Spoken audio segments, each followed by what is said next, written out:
Perkenalkan, nama saya Muhammad Reski dari Korbe dengan NIM 1252 10152. Di sini saya akan menjelaskan tugas besar saya, yaitu gambar teknik. Di sini saya akan menjelaskan tentang tahap pertama, yaitu denah bangunan, di mana saya akan menjelaskan denah lantai 1 terlebih dahulu. Denah lantai 1 adalah gambar yang menunjukkan tata letak ruangan dan elemen bangunan pada lantai dasar. Di sini biasanya terlihat ruang tamu, ruang keluarga, dapur, kamar mandi, kamar tidur, dan area lainnya yang ada di lantai bawah. Denah lantai 1 penting karena jadi acuan utama dalam perencanaan bangunan, terutama untuk menentukan sirkulasi dan fungsi ruang. Jadi di sini kita bisa melihat contoh dari denah lantai 1. Di sini terdapat garasi, ruang tamu, ruang ibadah, WC utama, dapur, ruang makan, kamar utama, WC dalam kamar tidur, dan tangga antara penghubung lantai 1 dan lantai 2. Di sini terdapat pintu atau pintu belakang serta teras. Selanjutnya denah lantai 2. Nah, denah lantai 2 ini menggambarkan susunan ruang di bagian atas atau lantai berikutnya. Biasanya terdiri dari kamar tidur tambahan, ruang keluarga atas, balkon, atau area lainnya yang tidak ada di lantai bawah. Denah lantai 2 juga bisa disesuaikan dengan posisi struktur dari lantai 1 seperti kolom, tangga, supaya bangunan kuat dan seimbang. Nah, di sini terdapat ruang olahraga, ruang tidur, balkon, ruang keluarga, ruang belajar, ruang tidur, serta WC. Nah, jadi lantai 2 ini kolomnya harus sesuai dengan lantai 1, karena kalau tidak sesuai, lantai 2 atau lantai 1 bisa rubuh atau ambruk. Di sini saya akan menjelaskan denah atap. Denah atap adalah yang memperlihatkan bentuk dan arah kemiringan atap. Dari sini kita bisa melihat jenis atap yang digunakan, apakah atap miring, datar, atau kombinasi. Nah, denah atap itu penting karena mengetahui sistem aliran air hujan dan penampilan akhir bangunan dari atas. Di sini kita bisa melihat denah atap. Ini adalah denah atap yang saya bikin. Selanjutnya kita bisa melihat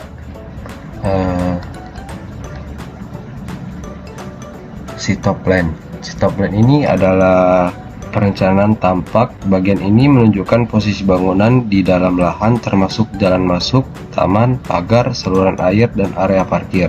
Sitop plan ini membantu untuk memahami hubungan antar bangunan dan lingkungan, supaya desain terlihat lebih rapi, fungsional, dan sesuai dengan kondisi lahan. Ini kita bisa melihat sitop plan-nya. Di sini ada jalan, rumah atau rumah-rumah warga, dan pohon-pohon yang ada di lingkungan sekitar. Nah, tahap kedua saya akan menjelaskan tentang tampak. Tampak adalah gambar 2 dimensi yang menunjukkan penampilan luar bangunan dari arah tertentu. Biasanya ada beberapa jenis tampak, yaitu tampak depan, ini tampak depan, ini tampak belakang, ini tampak kiri, ini tampak kanan, dan ini tampak kiri. Nah, dalam AutoCAD, tampak digunakan untuk memperlihat bentuk arsitektur bangunan dari setiap sisi, supaya bisa dipahami lebih jelas.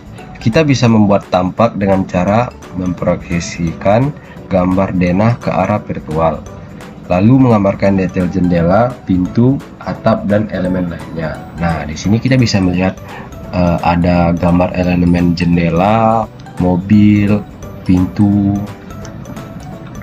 Nah, tampak juga membantu untuk melihat proporsi ketinggian dan bentuk fasad bangunan secara visual. Biasanya pada gambar tampak kita juga bisa menambahkan ukuran tinggi bangunan, posisi elemen arsitektur, dan garis tanah serta lepel lantai.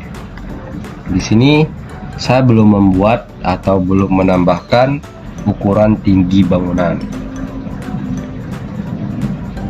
Selanjutnya saya akan menjelaskan tahap ketiga. Nah, tahap ketiga ini saya akan menjelaskan tentang potongan.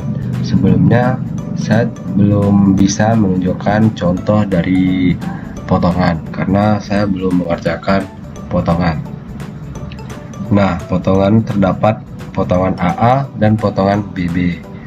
Yang pertama, potongan AA memperlihatkan penampakan vertikal bangunan dari arah depan ke belakang. Pada potongan ini, kita dapat melihat hubungan antara lantai 1, lantai 2, dan atap secara jelas. Selain itu, potongan AA memperlihatkan ketebalan lantai dan tinggi antar ruang yang dirancang profesi yang lebih ideal agar bangunan serasa lebih aman dan nyaman. Nah, sedangkan potongan BB menunjukkan penampakan samping ke kiri dan ke kanan. Melalui potongan ini kita dapat melihat dengan jelas susunan ruang vertikal dari kedua lantai secara keseluruhan.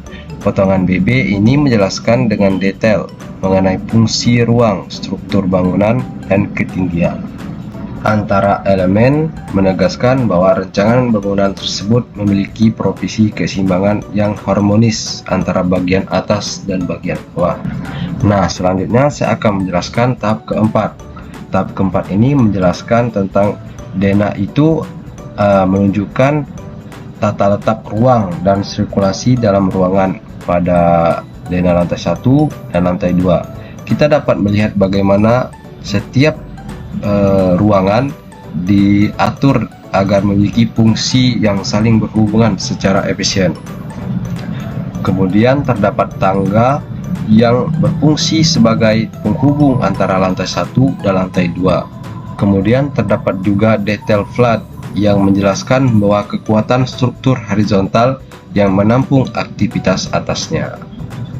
Nah, selanjutnya saya akan menjelaskan tahap 5. Pada tahap kelima terdapat slope. Slope adalah balok beton bertulang yang terletak pada atas fondasi yang berfungsi untuk mengikat fondasi-fondasi agar menjadi satu kesatuan yang kokoh. Slope juga berfungsi untuk menyalurkan beban ke kolom dan dinding ke fondasi secara rata. Kemudian terdapat juga kolom. Kolom adalah elemen vertikal struktur yang berfungsi menopang seluruh beban dari balok, plak lantai, dan atap. Kemudian meneruskannya ke slope fondasi. Kemudian juga terdapat balok. Balok berfungsi sebagai elemen horizontal struktur yang menahan beban dari plat lantai, dinding, dan atap, lalu menyalurkan ke kolom. Kemudian terdapat juga ring balok. Ring balok adalah mengikat bagian atas dinding yang terletak pada bagian bawah rangka atap atau lantai paling bawah. Fungsinya untuk menahan gaya literasi atau dorongan angin, gempar, atau beban atap, dan tanpa mengikat kolom di bagian atas agar bangunan tetap stabil. Kemudian ada pondasi. Pondasi adalah struktur paling bawah bangunan yang berfungsi untuk menahan seluruh beban bangunan dan meneruskan ke tanah. Jenis pondasi bisa dipilih sesuai dengan kondisi tanah dan berat bangunan. Cukup sekian dari saya. Wassalamualaikum warahmatullahi wabarakatuh. Terima kasih.